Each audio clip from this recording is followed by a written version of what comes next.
যুগে যুগে কুরবানিকে কেন্দ্র করে অনেক বিকৃতির ঘটনা ঘটেছে। রাসূল সাল্লাল্লাহু আলাইহি সাল্লামের আগমনের পূর্বে মানুষ আল্লাহকে ভুলে দেব দেবীর নামে কোরবানি দিত। দেব দেবীর নামে কোরবানি দেওয়া আর গোশত খাইতে কোরবানি দেওয়া এর মধ্যে কোনো পার্থক্য নাই। পৃথিবীর বিভিন্ন দেশে এবং সমাজে দেব দেবীর সন্তুষ্টির জন্য একটা সময় কোরবানির প্রথা চালু ছিল। জাহিলিয়াতের যুগে মিশরের যে নীল নদ নাম শুনেছেন না? এই নীল নদে পানি আসতো না একটা মৌসুমে, পানি শুকিয়ে যেত। অথচ মিশরের নীল নদ ছিল মিশরের কৃষির জন্য প্রাণ কেন্দ্র। নীল নদে যদি পানি না হয় তাহলে মিশর মরুভূমি। তো মিশরের নীল নদে এক সময় পানি আসতো না। কোন সময়? যেই সময় ফসলের সিজন, সেই সময় পানি আসতো না। তো মিশরের পণ্ডিত ব্যক্তিরা গবেষণা করে বের করছে যে পানি আনাইতে হবে।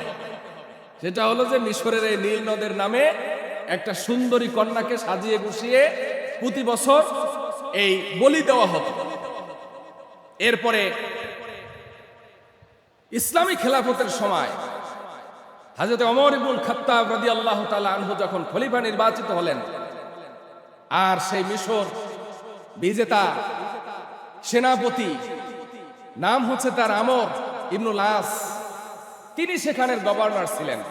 যখন লোকেরা প্রস্তুতি নেওয়া শুরু করলো যে মিশরের নীল নদে একটা সুন্দরী কন্যাকে কোরবানি দেওয়া হবে, তো সেনাপতি আমর ইবনে আস সেইটাকে বাধা দিল এবং এই ঘটনা হযরত ওমর ইবনুল খাত্তাব রাদিয়াল্লাহু তাআলা আনহুকে অবহিত করলেন। ওমর ইবনুল খাত্তাব রাদিয়াল্লাহু তাআলা এই ঘটনা অবহিত হওয়ার পরে তিনি মিশর নীল নদের নামে একটা চিঠি লিখলেন।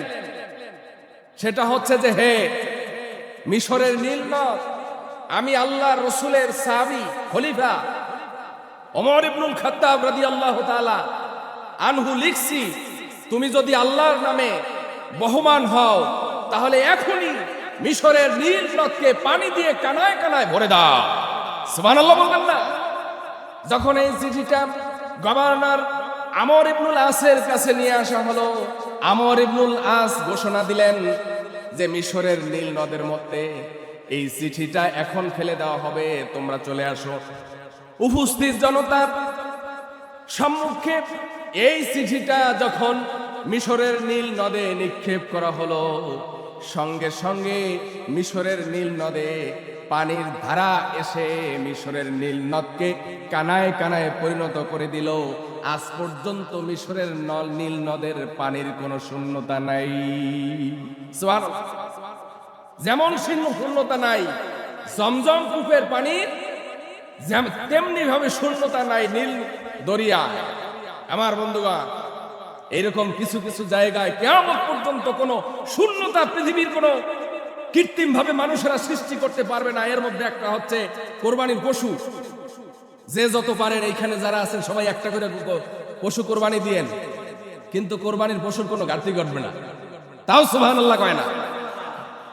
এক শ্রেণীর বিধর্মীরা আছে, কয় যে যেভাবে বছরে একবার পশু কোরবানি করা হয় এতে অবস্থা খারাপ হয়ে যাবে, বিশ্বের পশুর সংখ্যা কমে যাবে।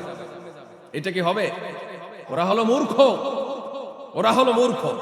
এক সময় আরবে ঘরে ঘরে যদি না থাকতো ঘোড়া তাহলে তারা থাকতো খোরা। এখন কি আর আরবে ঘোড়া পাওয়া যায়? কথা বলেন, ঘোড়া কেন পাওয়া যায় না তা কি জানেন? ঘোড়া পাওয়া যায় না এই কারণে, যেই জিনিসের প্রয়োজন নাই সেটা হ্রাস ঘটবে, আর যেই জিনিসের প্রয়োজন আছে সেটার উৎপাদন ঘটবে। সুবহানাল্লাহ। এটা কার বিধান? আল্লাহর বিধান। কোরবানিতে আপনারা সবাই একজনে 3টা করে দিয়েন কোরবানি। এর পরবর্তীতে এক সপ্তাহ পরে বাজারে যাবেন, এমন কোন বাজার খুঁজে পাবেন না যেখানে গরুর গোশত আপনি কিনতে পাবেন না। তার বাণী এই পশুর মধ্যে আল্লাহর রহমত দিয়ে ভরপুর করে রেখেছেন। সুবহানাল্লাহ বলেন। জমজম কূপ থেকে 50 লক্ষ মানুষ এখন পানি খাচ্ছে।